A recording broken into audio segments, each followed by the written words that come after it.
तो दोस्तों अब बालम ने बावरी से शादी करने के लिए और उसी चाल के जरिए बालम गोकुल धाम वासियों को फंसाने की कोशिश कर रहा है। तो ऐसे में सबसे पहले चश्मा शो की एक छोटी सी झलक और आगे बात करते हैं, क्या बालम अपनी इस चाल में कामयाब हो पाएगा या फिर नहीं।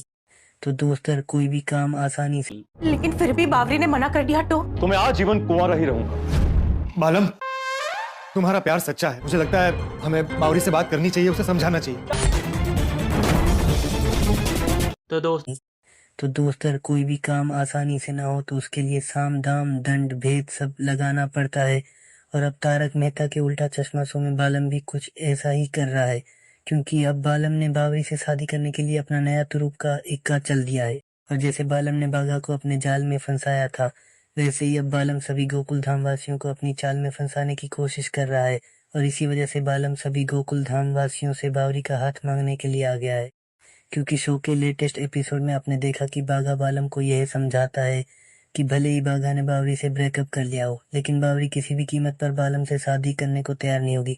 और अगर बालम को बावरी से शादी करनी है तो उसे सभी गोकुल धाम वासियों से बात करनी होगी, क्योंकि गोकुल धाम वासियों के कहने पर ही बावरी बालम से शादी कर सकती है।